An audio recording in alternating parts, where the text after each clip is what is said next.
Hey you guys. So I need to start today's video with some unfortunate news. I need to let you know I'm really tired today because I've been awake since 2 a.m. Our dogs were going crazy, and the reason they were going crazy is because we had a fox in the garden attacking some of our birds. So unfortunately everyone's favourite rooster, Jag, it seems came to a sticky end last night. We found his feathers dotted around. Since he arrived here, he decided that he didn't want to go inside at night. He wanted to roost up a tree, and he had like 4 hens with him up his tree, up this holly tree. And it's the fox. It's that time of year, you know. Foxes are breeding, and they're very hungry, and they get very bold. And unfortunately, it seems like Jag, did his duty and tried to protect his girls, and paid the ultimate price. So in other news, at least he has 4 also very handsome sons running around in the garden right now. So, he lives on in a way, but you will get your dose of cock-a-doodle-doo. We'll continue with on the videos, and I know it's very popular.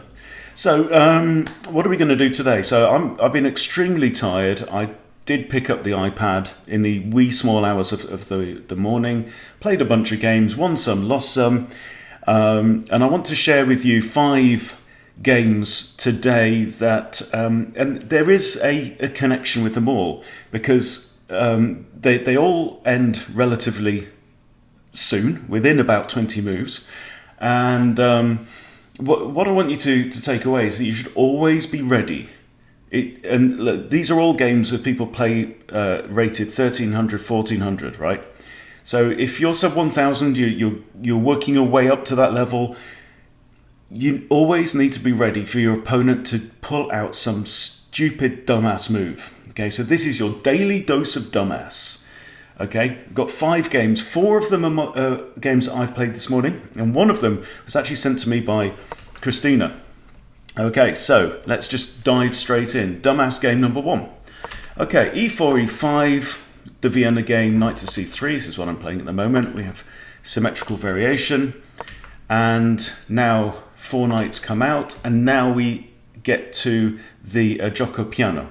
Okay, so 4 knights and both bishops out. So this is the 4 knights variation of the gioco piano. Now, if you've seen my spicy Italian video that I posted about a week ago, there is an interesting move here.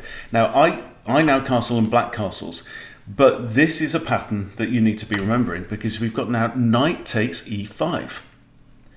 Okay, I saw it was still on. So the issue is that if knight recaptures, then white now has d4, hitting both the bishop and the knight. So what black now does, black figures this out. Right, this is 10-minute rapid.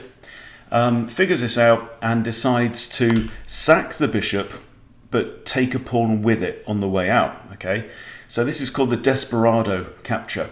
When you know you're going to lose material, you say, okay, well, what's the maximum damage I can do with that material? So captures on f2. That doesn't bother me. I'm quite used to playing with an open f-file in the Vienna and the Vienna gambit. And now knight takes knight. Okay, so he's basically just won a pawn, right? So in this situation, I'm a pawn up. He takes that with check. I recapture, and now he gets the knight. So, pretty good move there.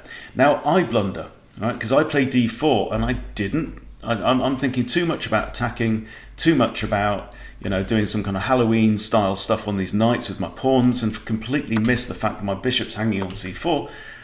So knight takes bishop, and now I'm down a piece. Okay, queen d3 to annoy the knight. Knight now moves back a long way away from where my king is, it has to be said.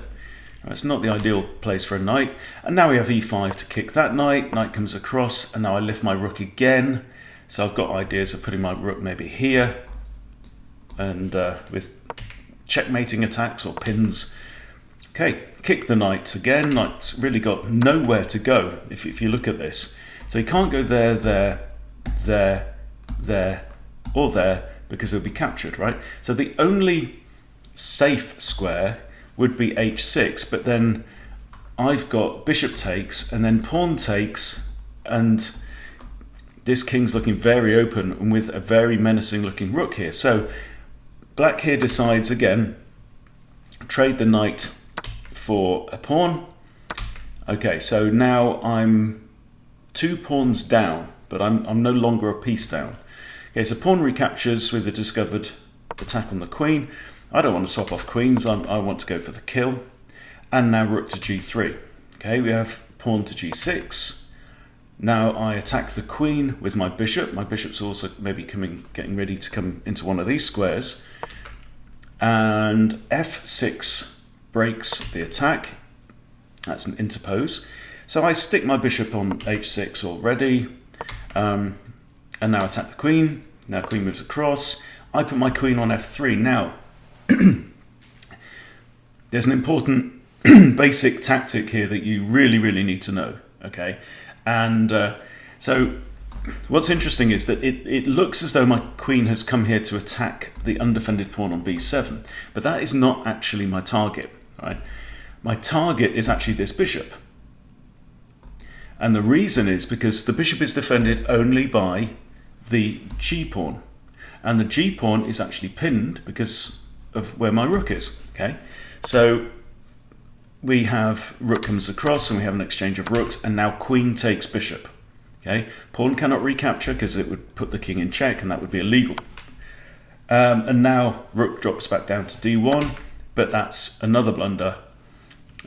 Knight takes d1. So there you go. 2 players rated around 1450 and blunders galore. Okay, so I hope you're enjoying your daily dose of dumbass. So you're ready for game number 2. 14 moves, this one.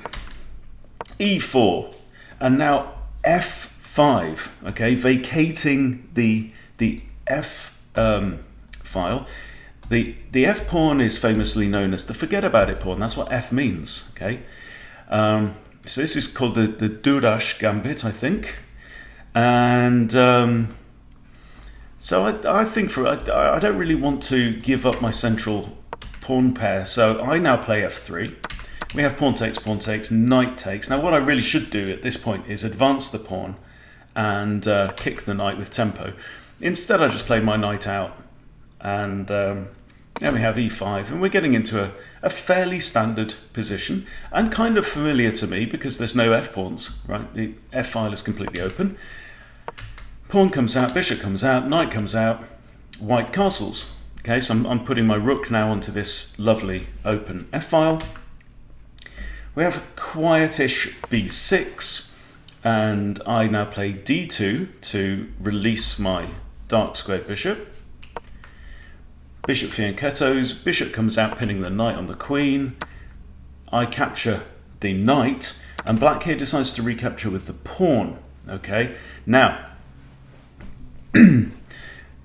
black should know that when you play any kind of opening where you give up your f-pawn or move your f-pawn into the board, you always have to be careful about this diagonal, right? Now, so, you know, that does happen in the Vienna Gambit. It happens in the King's Gambit as well, you know, where you play e4 and f4.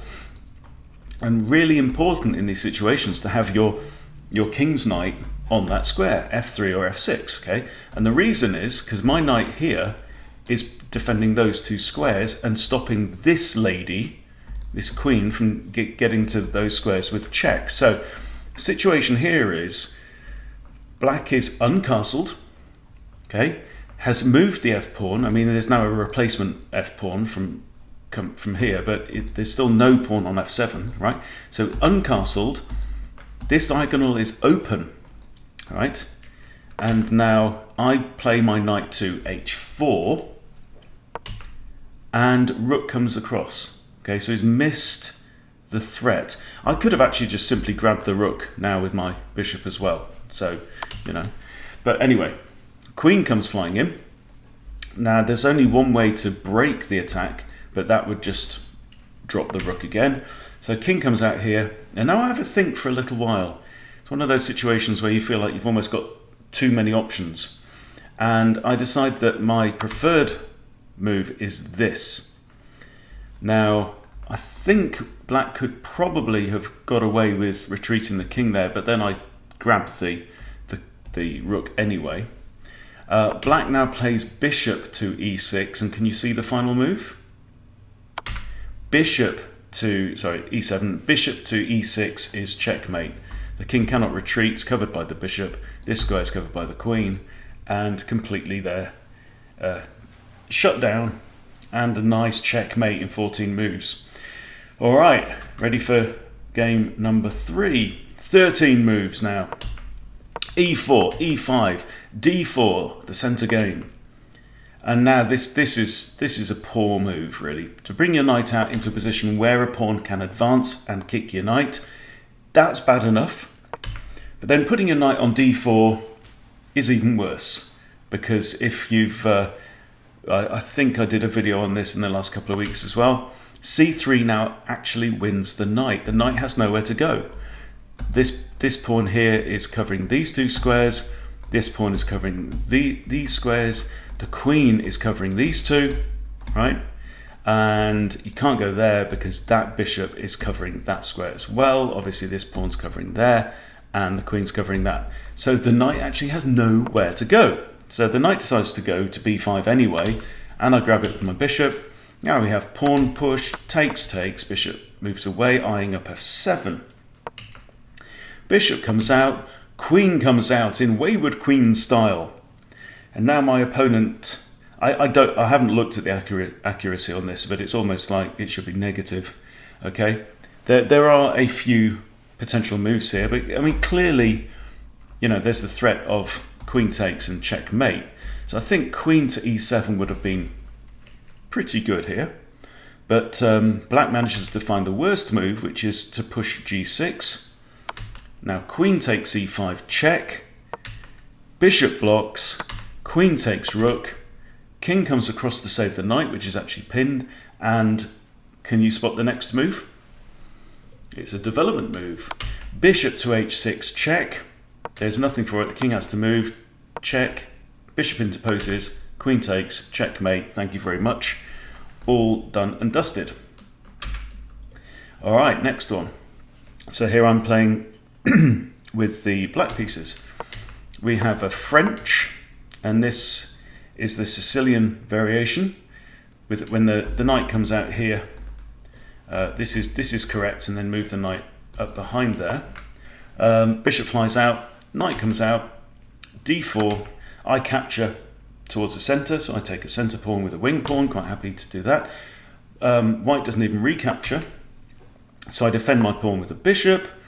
We have a3, h6, stopping any idea of the knight coming down here.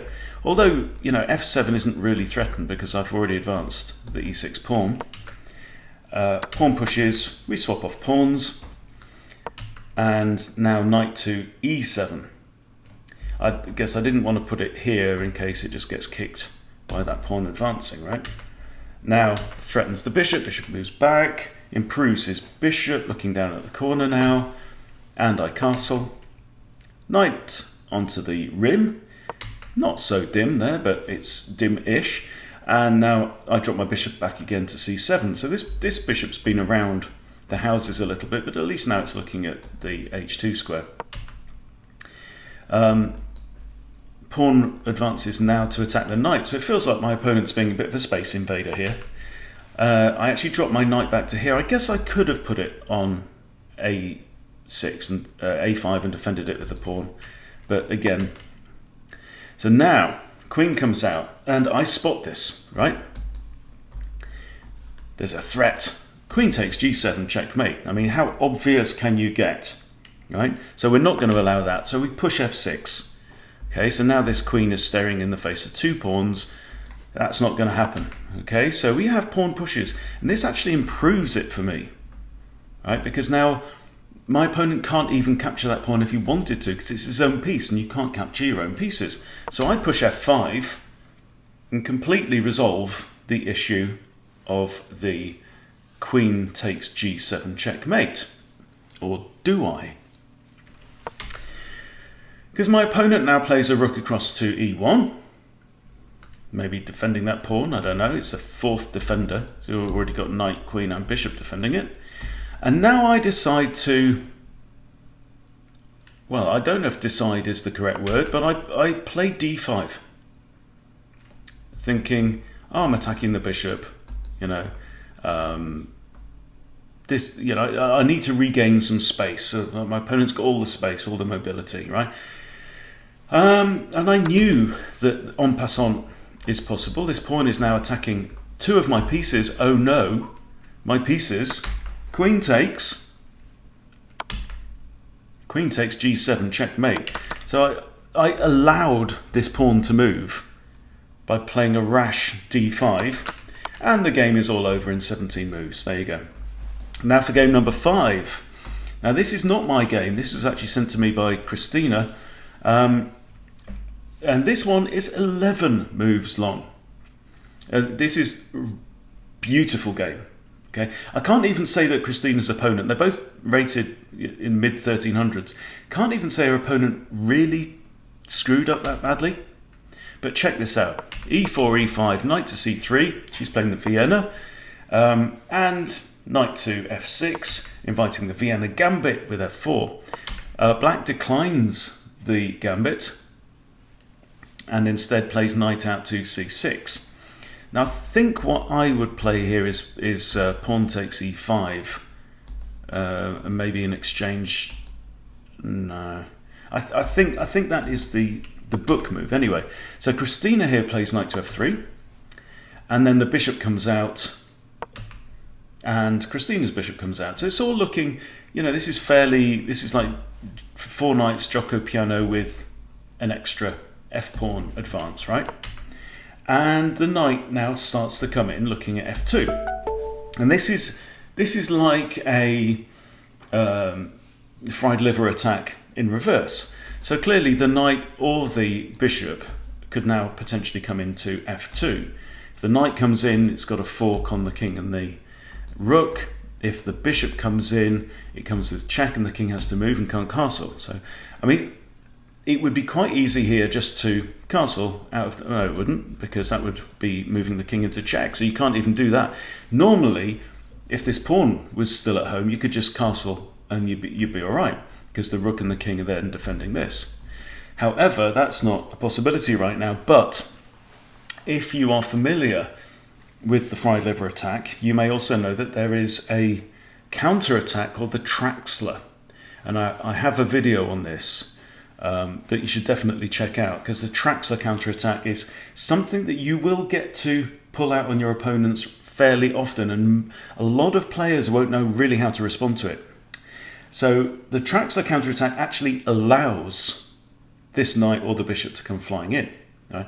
In actual fact, I think the bishop to moving the bishop in is maybe more accurate. But anyway, Christina just goes, I'm not concerned. This is fine. You know, come in, fork me. I don't care. Knight to f2, and now black must be licking his lips. Okay, he's got a fork. The knight is defended by the bishop. He's got a fork on queen and rook. So what do you think Christina does now? Okay, if you know about the Traxler, this is like a reverse Traxler. Okay, bishop takes f7 check. And this is stunning, right? And the threat is that if the king takes here, we've got like knight to g5 check. Okay, also then releases the queen potentially. So the opponent here thinks for just about 10 seconds and decides not to capture the bishop. However, then follows the following sequence. Knight to d5 check. Now the king takes the bishop, but now knight to g5 check. And look at all the squares these knights are now controlling, right? Lots of the board. And of course, the pawn's guarding that. So the king now moves to g5. And now pawn to f5 check. And the king only actually has one legal square. King has to go to h6. And can you spot the checkmate move? It's a really beautiful move. right? It is knight to f7, okay, with a discovered check by the bishop on the king over there. And what's more, it's like a family royal fork. It's like king, queen, and rook all forked at once by a knight. A knight can fork a maximum of 3 pieces, because obviously it has to, oh no, I guess it could, yeah, 4, it could come from a different square, yeah. But that's just absolutely beautiful. I mean, what a finish. I don't know if I can say that you can blame black here for going in for that, but you really do need to look up the Traxler, and very, very smart for Christina to spot that opportunity in this slightly different situation. So there you go, that's your daily dose of dumbass. My brain's not working too much today, so I don't think I'll be playing any more chess really today, but I thought you might enjoy those 5 games. I've certainly enjoyed going through them again. So thank you for watching. Please do subscribe to Chess Bootcamp if you haven't yet subscribed, and I'll see you soon.